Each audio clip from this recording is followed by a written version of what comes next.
আমি তৃণমূল কংগ্রেসে জয়েন করতে চলছি। আজকে ঢাকা পড়ছে। আমাকে শুরুতে জয়েন করার আগেই আজকে সারাদিন যে নাটক হলো আর কি, এটা একটা ফেডারেল স্ট্রাকচার অফ গভর্নমেন্ট গত কয়েকদিন যাবৎ এটা আজকে একেবারে এমন জায়গায় চলে গেল যাতে সকাল 10টায় প্রেয়ার করা হয়েছে, আমাদের পারমিশন দিয়েছে জয়েন করার জন্য। এখানে শুনতে পেলাম এখানে কনফারেন্স হলে বিকেল 5টায় ওটা বাতিল করে দিল। কনফারেন্স হলেও জয়েন করা যাবে না, কোথাও জয়েন করা যাবে না। এবং এটা আপনারা দেখতে পেয়েছেন বেশ কদিন যাবৎ এমন একটা পরিস্থিতির সৃষ্টি হলো যে কী কারণ। আজকে মুখ্যমন্ত্রী যে বক্তব্য আমি শুনলাম, উনি বলেছেন সামনে 15ই আগস্ট, যে 15ই আগস্টের জন্য এগুলোর সঙ্গে কিসের সম্পর্ক। বললেন বর্ডারিং স্টেট, সে তো পশ্চিমবাংলাও বর্ডারিং স্টেট, আসামও বর্ডারিং স্টেট, অনেক বর্ডারিং স্টেট আছে। এগুলো অজুহাত দেখিয়ে আজকে আমাদের 40 জন নেতৃত্ব, ইভেন এই সরকারের 4 জন যারা মানে বোর্ড এবং কর্পোরেশনের চেয়ারপারসন এবং 40 জন নেতৃত্ব জয়েন করার কথা আমরা প্রস্তুতি নিয়েছিলাম।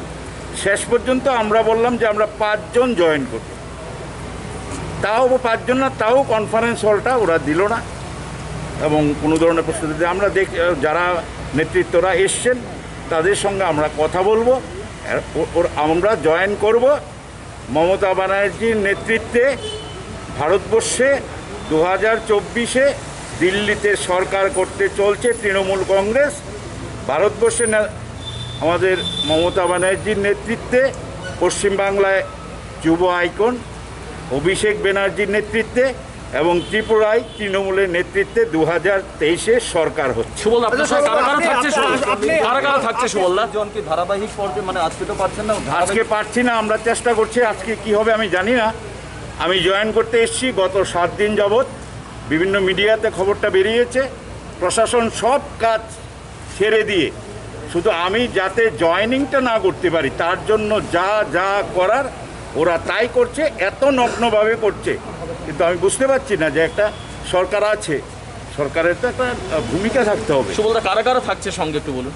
আমাদের প্রাক্তন মন্ত্রী প্রকাশ দাস, আমাদের এই ইদ্রিস মিয়া রাজ্যের বর্ষিয়ান নেতৃত্ব, প্রাক্তন প্রদেশ কংগ্রেসের সহসভাপতি, এআইসিসির member, all India Congress committee member Panna Dutta, আমাদের প্রান্না দেব, ডিস্ট্রিক্ট কংগ্রেস প্রেসিডেন্ট তপন দত্ত, আমাদের বিধানসভায় কংগ্রেস থেকে লড়াই করেছে প্রেমতুষ দেবনাথ সাবরুমে, রাজনগরে আমাদের বিকাশ দাস, এখনও আমার বাড়িতে প্রাক্তন স্পিকার সহ আমাদের দুর্ভাগ্য আমাদের 40 জন আজকে জয়েন করার, সবাই বসে আছে পর্যায়ক্রমে।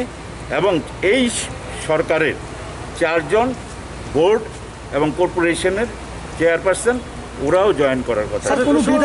আপনি কংগ্রেস বিজেপিতে ছিলেন, বিজেপি ছেড়ে কংগ্রেসে গিয়েছেন, কংগ্রেস ছেড়ে এখন তৃণমূলে আছেন কেন? কংগ্রেস ছাড়ার পিছনে কারণটা কি? আগেও আপনি তৃণমূলে ছিলেন। আমি কেউ প্রেস কনফারেন্স ডাকিনি, এটা বিপ্লব বাবু ভালো বলবে, আর বিপ্লব বাবুর পেটুয়া কিছু মিডিয়া ওরা ভালো করে ব্রিফটা দিতে পারবে।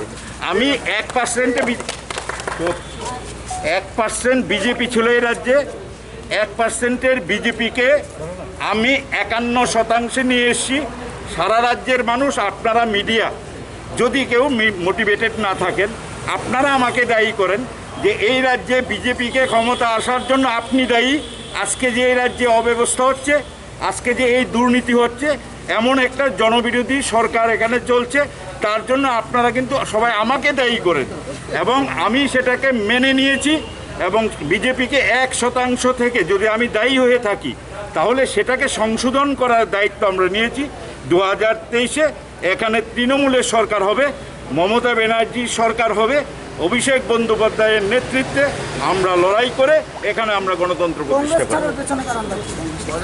আমি প্রেস কনফারেন্স ডাকিনি, আমি বললাম আবার দরজা বন্ধ কেন?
সাংবাদিক ভাই বোনেদের আমি রিকোয়েস্ট করছি, ঠিক আছে? আমরা আসছি,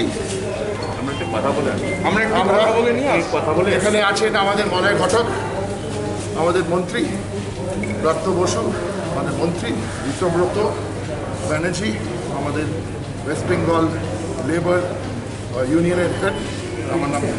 আমরা লেস দেন 10 মিনিটসে আমরা ফ্ল্যাগটা দেবো এনাদের। ভিড় করতে চাই না, আমরা এখানে কোনো সব কোভিড প্রোটোকল আমরা মানতে চাই। আর আমাদের একটা দুটো অ্যানাউন্সমেন্ট আছে আমাদের পরবর্তী প্রোগ্রামে। আমাদের এনাদের সঙ্গে 10 মিনিট দিন, আমরা আসছি, বাইরে আসছি, আপনাকে ভেতরে আসতে হবে না। We're doing it outside nicely, keeping all the COVID. First priority is COVID. Health is first. Politics is second. And other guests are also in the hotel, so please go out. Come.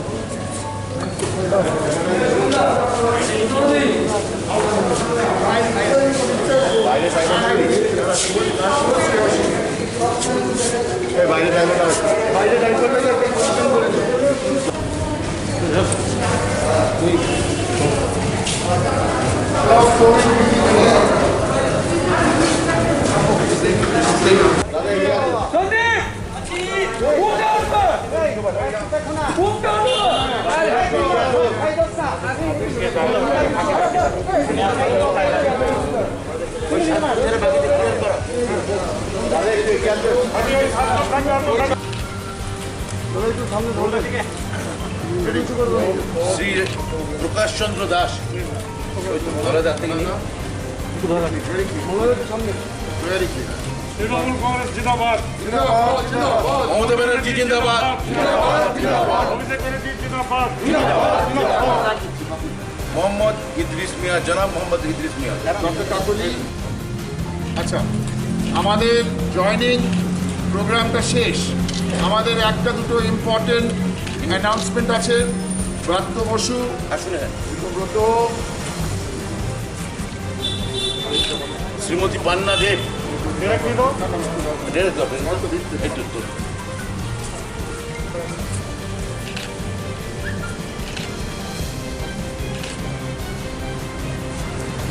Shri Bikash Das,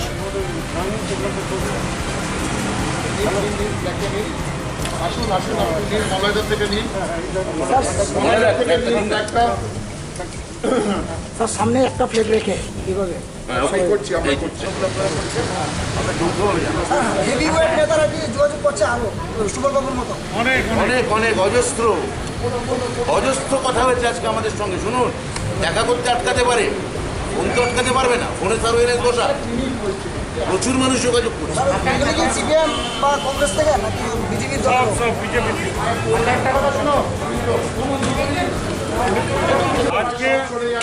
আজকে আমরা একটা joining programme করার জন্য এখানকার DM এর কাছে permission চেয়েছিলাম। DM permission দেয়নি। আমরা তাই কোভিড বিধি মেনে অল্প সংখ্যক প্রায় 40 জন জয়েন করার কথা ছিল, তার মধ্যে মাত্র 7 জনকে ডেকে আজকে তৃণমূল কংগ্রেসের তাদেরকে আমরা যোগদান করাচ্ছি। তারা তৃণমূল কংগ্রেসের যোগদানের যারা যে 7 জন আজকে জয়েন করছেন তৃণমূল কংগ্রেসে, আমার সঙ্গে আছে শ্রী সুবল প্রামাণিক, শ্রী সুবল ভৌমিক, এক্স এমএলএ, শ্রী প্রকাশ চন্দ্র দাস, এক্স মিনিস্টার। যদি আপনারা হাত থেকে তুলে নমস্কার করেন ভালো হয়। সুবলবাবু, প্রকাশবাবু, মোহাম্মদ ইদ্রিস মিয়া, জনাব Mohammad Idris Miah, ex vice president TPCC, Tapan Dutta, ex district president TPCC, Shrimati Panna Deb, ex member AICC, Pramathosh Debnath, Constantine candidate assembly, Constantine candidate assembly, তার মানে আগে উনি এমএলএ ক্যান্ডিডেট ছিলেন। বিকাশ দাস, ইনিও অ্যাসেম্বলিতে আগে লড়াই করেছিলেন। এই 7 জন, আমরা 40 জনের মধ্যে থেকে 7 জন বেছে নিয়ে মলয়দা যেমন বললেন আমরা এতে জয়েন করাবো। আমরা এখন আমাদের এখানে যারা আছেন, ডক্টর কাকলি ঘোষ দস্তিদার আমাদের থ্রি টার্ম সাংসদ, দিল্লি থেকে এসছেন। উনি আমাদের মহিলা উইংয়ের অল বেঙ্গল প্রেসিডেন্ট। তার পাশে ঋতব্রত বন্দ্যোপাধ্যায় আমাদের অল বেঙ্গল ইউনিয়ন প্রেসিডেন্ট। আমাদের বৈশিয়ান very senior minister, very respected minister from Bengal, law minister, Malay Ghatak, আর ব্রাত্য বাসু নাট্যকার এবং বাংলার শিক্ষামন্ত্রী। আমার নাম ডেরেক ওব্রায়েন। নাও আমরা জাস্ট ছোট করে করছি কারণ অফ কোভিড। ব্রাত্য বসু এক এক করে নাম বলবেন। কর্মসূচি ছিল, যেহেতু এখানে কোভিড এবং প্রশাসন এমন টেরোরাইজ করছেন, আমরা বুঝতে পারছি অভিষেক বন্দ্যোপাধ্যায় এলে একটা তুমুল জনস্রোত তৈরি হবে, জমায়েত তৈরি হবে। শনি রবি এখানে কারফিউ ঘোষণা করা হয়েছে। ফলে আমরা অভিষেক বন্দ্যোপাধ্যায়কে বিষয়টা অনুরোধ করি এবং ওনার কথা বলে আমাদের এখনকার সিদ্ধান্ত হচ্ছেই অভিষেক বন্দ্যোপাধ্যায় সোমবার হয়তো আসছেন। আমরা ওনার আশাটা দুদিন ডেফার করলাম, দুদিন আমরা প্রলম্বিত করে সোমবার দিনের বেলায় হয়তো উনি আসবেন এবং তখন আমাদের বাকি কর্মসূচি সেই মোতাবেক ঘোষণা করা হবে। এইটা হচ্ছে আমাদের প্রথম অ্যানাউন্সমেন্ট পার্টিগতভাবে। দ্বিতীয় অ্যানাউন্সমেন্ট আমি মনোয়দাকে বলছি, মনোয়দা করুন। আবার আমরা যেখানে প্রোগ্রামে পারমিশন চাইছি আমাদের আটকানো হচ্ছে রিটেনভাবে। আজকে আমাদের রিটেনভাবে এমনকি হোটেলে ব্যাঙ্কোয়েটে আমরা 20 জনের প্রোগ্রাম করতে চেয়েছিলাম, হোটেল ব্যাঙ্কোয়েটও আমাদের দেওয়া হয়নি। 6 নম্বর এবং 7 নম্বর ধারা, কী ধারা আমি সেটা জানি না, সেই ধারাস্রোত দেখিয়ে আমাদের আটকানো হয়েছে। কিন্তু মানুষের ধারাস্রোত কি আটকানো যাবে? মানুষের জনস্রোত কি আটকানো যাবে? যাবে না। আমরা সরকার যে নিয়ম বলছেন, সরকার যে জায়গাটা বলেছেন সেটা আমরা মান্যতা দিতে চাই এবং এর সঙ্গে এটাও বলতে চাই যে মাননীয় মুখ্যমন্ত্রী আজকে যে কথাটা প্রতিক্রিয়া বলেছেন যে 15ই আগস্ট ইত্যাদি ইত্যাদি যে কথা, মাত্র 23 জন এসেছিল। এরপর হয়তো 26শে জানুয়ারির কথা বলবেন। একদিকে ভালো লাগছে যে বিজেপি অন্তত দেশের কনস্টিটিউশন মেনে চলতে চাইছে, এতদিন তো কনস্টিটিউশনই মানতে চাইতো। তো সেই জায়গা থেকে আমি বলতে পারি যে ওরা এই ধরনের কথা বলছেন, আমরাও বলছি। আপনারা আইপ্যাকের ছেলেদেরও আপনারা অনুগ্রহ করে অতিথি ভব হিসেবে দেখুন। তারাও ভারতবর্ষের ছেলে, তারাও আমাদের মাটির ছেলে। আমরাই কেবলমাত্র সাংসদ বা মন্ত্রীরা অতিথি ভব, আর আইপ্যাক থেকে ছেলেরা অতিথি ভব নয়, সেটা কিন্তু ঠিক এক বিচার হচ্ছে না। আমি মাননীয় মুখ্যমন্ত্রী ত্রিপুরার কাছে অনুরোধ করব যে আপনারা আইপ্যাকের ছেলেদের এখানে যেভাবে আপনারা ব্যাহত করলেন, আটকালেন, গোটা ভারতবর্ষ এটা স্টোরি হয়েছে, নিউজ হয়েছে। ভবিষ্যতে এই ধরনের রাজনৈতিক পদক্ষেপ নেবেন না। সেটা আপনাদের ত্রিপুরা রাজ্যবাসীকে লজ্জিত করেন। ত্রিপুরা রাজ্যবাসী মনে করেন যে তাদের আসাটা দরকার, আমাদের বিরোধিতা থাকা দরকার। গণতন্ত্রকে বাঁচিয়ে রাখতে গেলে বিরোধী দল স্বরকে প্রয়োজন। এইটুকু আমি বলতে পারি। কাকুলিদি যে দুটো কথা বলেন আপনি বলতে পারেন। আমরা বিস্মিত হয়ে দেখছি যে সম্পূর্ণ অসাংবিধানিকভাবে গণতন্ত্রকে রোধ করার চেষ্টা করা হচ্ছে, খর্ব করার চেষ্টা করা হচ্ছে এখানকার মানুষের গণতান্ত্রিক অধিকারকে। এবং আমাদের ভারতের সংবিধান আমাদেরকে অধিকার দেয় যে যে কোনো বিরোধী দল, রাজনৈতিক দল, তারা যে কোনো রাজ্যে যে কোনো পরিস্থিতিতে তাদের নিজস্ব মত প্রকাশ করতে পারে। কিন্তু এখানে আমাদের মত প্রকাশে বাধা দেওয়া হচ্ছে। একটু আগেও এখানে অনেকে আমার কাছে এসেছিলেন, মহিলারা যারা আমাদের এখানে যোগদান করতে চাচ্ছেন কোভিড নর্মস মেনে, কিন্তু তাদেরকে এখানে ঢুকতে দেওয়া হয়নি। এখানে প্রখর প্রহরা বসানো আছে নিচে, কনস্ট্যান্টলি আইবির লোক নিচে বসে আছে। অন্য রাজনৈতিক নয়, কিন্তু একটা ভারতীয় জনতা পার্টির যে মাথার উপরে বসে আছে যারা, তারা এখানে বসে আছে। আপনারা খবর নিয়ে দেখতে পারেন। এবং আমাদেরকে সবিনয়ে প্রত্যাখ্যান করা হলো সেই মহিলাদের সঙ্গে আমাকে এখন ইন্টারঅ্যাক্ট করতে দেওয়া। বিকেলে, সকালে আমাদের এখানে যেহেতু কোভিড প্রোটোকল আছে, কয়েকশো মহিলা এসেছিলেন, কিন্তু আমরা 30 জনকে প্রতীকী হিসেবে তৃণমূল কংগ্রেসে যোগদান করিয়েছি। তারা আবার গ্রামে গ্রামে পাহাড়ে ছড়িয়ে পড়ল। মমতা বন্দ্যোপাধ্যায়ের আদর্শকে তারা সেখানে নিয়ে যাবে। এবং এখানে যে কৈলাসহরে একটা এয়ারপোর্ট, সেই কাজটা ভারতীয় জনতা পার্টি আটকে রেখেছে। টিচারদের 10,000 টিচার বিনা নোটিশে তাদের চাকরি থেকে বরখাস্ত করেছে।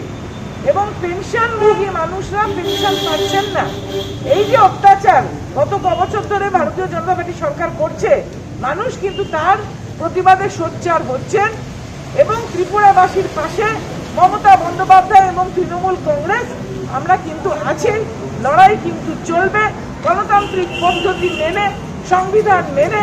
মানুষের স্বার্থে তৃণমূল কংগ্রেস, অভিষেক বন্দ্যোপাধ্যায় এসে তিনি আরো বিস্তারিত বলবেন যে কিভাবে আমরা এই মানুষের সাথে লড়তে চাই।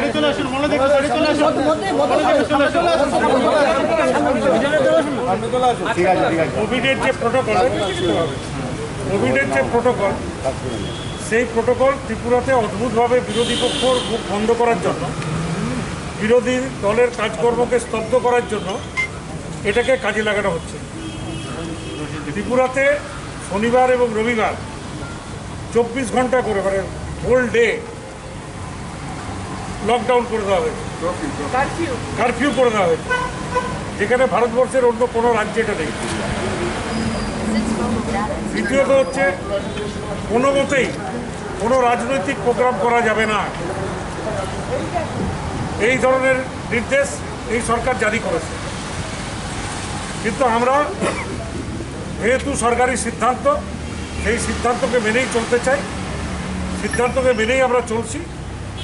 যে কারণে আজকে 40 জনের জায়গায় মাত্র 7 জনকে আমরা ডেকেছিলাম, কারণ কোভিড প্রোটোকলে 50 জন পর্যন্ত যদি কোভিড বিধি মেনে জমায়েত হয় সেটা বিধি স্বীকৃত। তাই আমরা এই 7 জন যারা মূল নেতা, আজকে তাদেরকে আমরা যোগদান করালাম। এবং ইতিমধ্যেই ব্রাত্যবাবু আপনাদের জানালেন, ব্রাত্য বাসু আমাদের পশ্চিমবঙ্গের শিক্ষামন্ত্রী, যে আমাদের নেতা সর্বভারতীয় তৃণমূল কংগ্রেসের সাধারণ সম্পাদক, তিনি আগামী সোমবার আসবেন এবং সোমবার তিনি ত্রিপুরেশ্বরী মন্দিরে পুজো দিতে আসবেন, সেখানে তিনি পুজো দেবেন।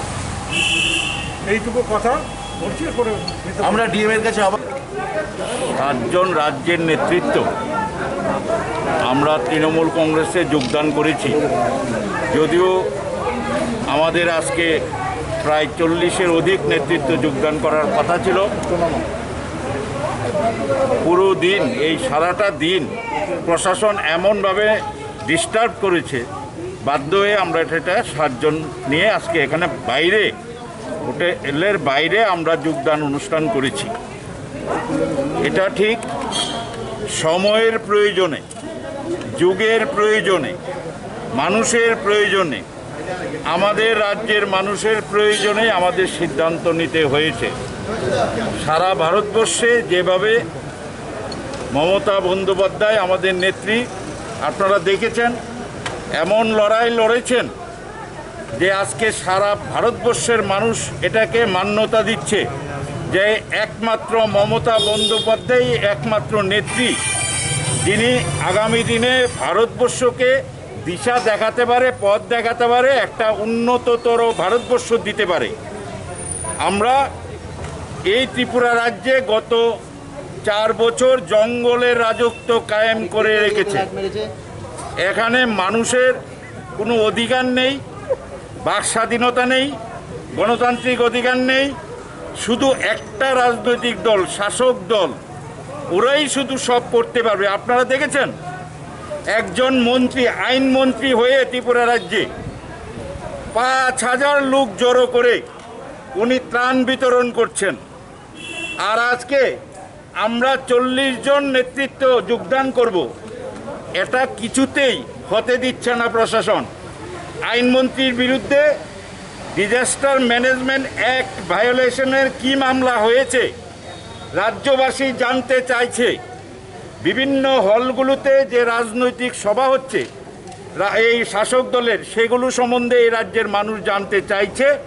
কিন্তু দুর্ভাগ্য, এত নগ্নভাবে ভারতবর্ষের যে ফেডারেল স্ট্রাকচার অফ গভর্নমেন্ট, এটাকে দুর্বল করে দিয়ে ওরা এই ধরনের একটা রাজত্ব, একটা সন্ত্রাস, একটা বাতাবরণ সৃষ্টি করেছে যেখানে মানুষের ন্যূনতম অধিকারটুকু নেই। আপনি কংগ্রেস কেন ছেড়েছেন? আমি সময়ের প্রয়োজনে বারবার একটা রিপিট করলে আপনারা যারা রিপোর্টিং করেন অনেক সাউন্ড আমার মনে হয়। আমি প্রথমেই বলেছি, সময়ের প্রয়োজনে, যুগের প্রয়োজনে, মানুষের প্রয়োজনে আমরা সিদ্ধান্ত নিয়েছি এই রাজ্যে। কারণ রাজ্যের মানুষ আজকে সত্যি যে ওরা ভাবছে যে আমরা কাদেরকে ভোট দিয়েছি 2018 সালে, যে ভারতীয় জনতা পার্টির 1% ভোট ছিল, তাদেরকে 51% নিয়ে গেছে। এটা কি আমরা সঠিক করেছি? আজকে শুধু আমিও একজন নাগরিকও, পাশাপাশি একজন নাগরিক হয়েও আমি মনে করছি ত্রিপুরায় জঙ্গলের রাজত্ব চলছে, এখানে সুশাসন নেই। কিছু ব্যক্তি তার ব্যক্তিগত স্বার্থসিদ্ধি করার জন্য এই পুরো এই প্রশাসনকে ব্যবহার করে এই রাজ্যে একটা অরাজক অবস্থা সৃষ্টি করছে। আমরা চাই এই রাজ্যে 2023-এর নির্বাচনে ভারতীয় তৃণমূল কংগ্রেস টিএমসির নেতৃত্বে ত্রিপুরায় সরকার হবে। যেদিন এই রাজ্যের কেউ বিশ্বাস করেনি 1% বিজেপি কী করে সরকার করবে, আর আজকে আমরা দায়িত্ব নিয়ে বলছি এই রাজ্যের জনগণ সঠিক সময়ে সঠিক জবাব দেবে। আপনাকে নিয়ে একটা বিষয় সমালোচনা হয় যে আপনি ঘন ঘন দল পরিবর্তন করেন, আপনি কি তৃণমূলও ছেড়ে দেবেন একইভাবে? কোনো একটা শুনে আমি জানি, কারণ এই রাজ্যটা ছোট, রাজনীতিটা উত্তরপ্রদেশ থেকেও বড়। কারণ আপনাদের যারা সকালবেলা এই কাজটা করেছে, একটা গণতান্ত্রিক ব্যবস্থাকে কার্যকর করতে দেয়নি, তাদের পারপাসগুলোকে, আসল সমস্যাগুলোকে দাবিয়ে রাখার জন্য একদম মোটিভেটেডভাবে এইগুলো করা হয়। দেখুন, এটা প্রকাশ্যে, এটা কোনো সিক্রেট ব্যাপার নেই আমাকে বলার জন্য, প্রকাশ্য ব্যাপার। এটা একই কথা আমি একটা জবাব দিয়েছি, একই রিপিটেশন করছেন। তো ঠিক আছে, আমি সময়ের প্রয়োজনে সিদ্ধান্ত নিয়েছি এবং সেটাকে মানুষ সমর্থন করে, এবং আমি যেদিন সিদ্ধান্ত নিয়েছি সেটাকে মানুষ সমর্থন করেছিল বলে ভারতীয় জনতা পার্টি এসেছিল। আর আজকেও দায়িত্ব নিয়ে এই দিনে এখানে দাঁড়িয়ে বলে যাচ্ছি 2023-এ এই রাজ্যে ভারতীয় জনতা পার্টি একটি আসনও পাবে না। সেই দিন আমি বলেছিলাম ভারতীয় জনতা পার্টি সরকার হবে, আজকে দাঁড়িয়ে বলছি একটি নিশ্চিহ্ন হয়ে যাবে। এখানে তৃণমূলের সরকার হচ্ছে এবং আমরা মানুষের প্রয়োজনে, মানুষকে সঙ্গে নিয়ে আমরা সেটা অচিরেই আপনারা বুঝতে পারবেন। কে কে আসছে নাম